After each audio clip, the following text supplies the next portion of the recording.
Hey guys, it's Suzanne and Olivia, and today we're going to get so well read. And Suzanne is going to share with us one of her favorite books, which is called Feel the Fear and Do It Anyway by Susan Jeffers, PhD. Here's the book. So, do you want to tell us what made you want to get this book? Yeah, well, actually, I had a friend come and visit, and she stayed with me in New York, and she left this as kind of a thank you present. Okay. Yeah, and she told me that it really affected her life in positive ways, and she was really excited for me to read it. And I was a little bit, unsure, but I read it and it changed my life. Oh my gosh, really? Wow. Absolutely, yeah, it changed my life. So, the title, Feel the Fear and Do It Anyway, kind of says it all. I think we as human beings have inherent fears.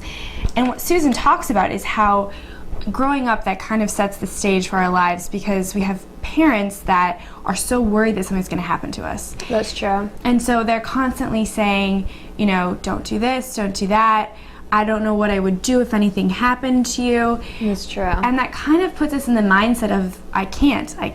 Or, what if something terrible happens to me? And she basically brings up the idea that we should look at life and say, so what, I'll handle it. And I love that, because I love that too. It's kind of like whatever comes our way, we can handle it. We really can. And a quote that really stood out to me that she said is, security is not having things, it's handling things. Which to me means, in life we might think happiness is having all materialistic things, or having that house, or having that car, or not being alone and having a family, whatever it is. We might think that that's what happiness is all about. But in reality, the greatest security we can have is knowing that whatever comes our way, we can totally handle it, which I think is really empowering. That is empowering. And I think what also kind of stood out to me is her idea that we shouldn't really fear because you have a path A opportunity, you have a path B opportunity, and both are good paths, because even if path A, has challenges, it's going to make you stronger. You're going to meet different people, you're going to grow in different ways, you're going to have different experiences, you're going to make different memories. And so both paths, especially when you're making a decision, oftentimes are between a good and a good, and there's really no reason to worry. Right.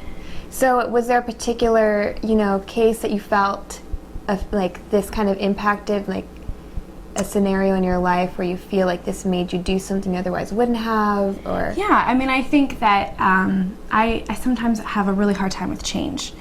And I think it's this idea of, again, looking at life as it's very realistic to think that you can be happy.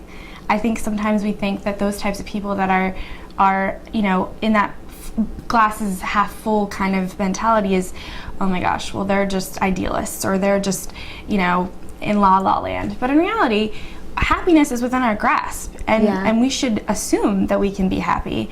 And I think that was a big aha moment for me, and just being able to say, okay, whatever comes my way, like kind of yes to the universe kind of thing.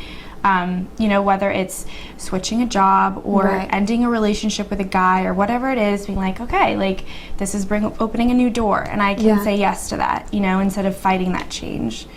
And I think one more thing that really came from this book that stuck with me is, and hopefully we can show it on the screen, Susan sets up this chart.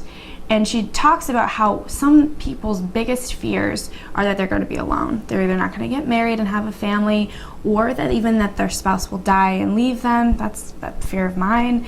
That was like my biggest fear when I was married was that my spouse would die. Yeah. So, and she brings up that fear is based on the fact that you have an imbalance in your life, that you're depending maybe a little bit too much. Oh my, wow, interesting. Mm-hmm. And that's a really interesting point. Yeah, so she sets up this chart where she kind of helps you understand the different quadrants of your life.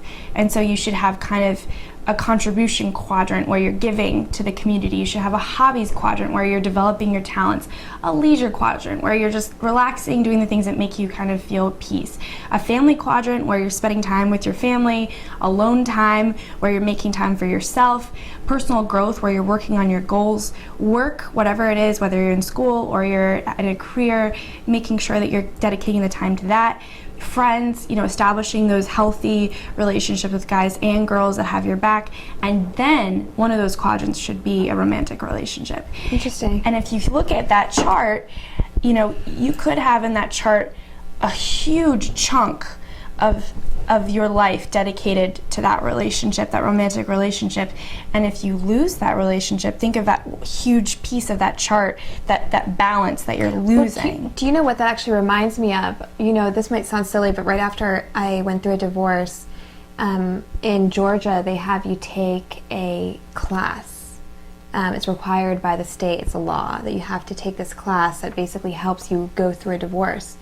And the big thing they talk about is kind of rediscovering yourself and having to find yourself again, and how you kind of have this big hole. And now that I think about it, for people who haven't, you know, maybe filled all those quadrants with just, you know, the romance or the relationship, how after divorce they would feel completely empty. So it kind of like makes sense now why so many people struggled with that. And if you have all those quadrants, you're going to fear so much less about relationships working out or not working out, because it's only a small piece of your whole pie. Yeah. And that puts a lot less pressure on the relationship going into it, you know, and gives you a sense of security as you're kind of going through the relationship and the pace of it. You're not rushing it to get to a serious place, so you feel more secure. So that was a big aha moment for me also, is that if I'm filling my life with things that make me happy and feel fulfilled, a relationship is great and will be a great experience, but that's not all that life has to offer me. So, yeah, you should definitely read this book, ladies. Yeah, it sounds like a great book. Feel the Fear and Do It Anyway is definitely just the best thing we can do for 2013.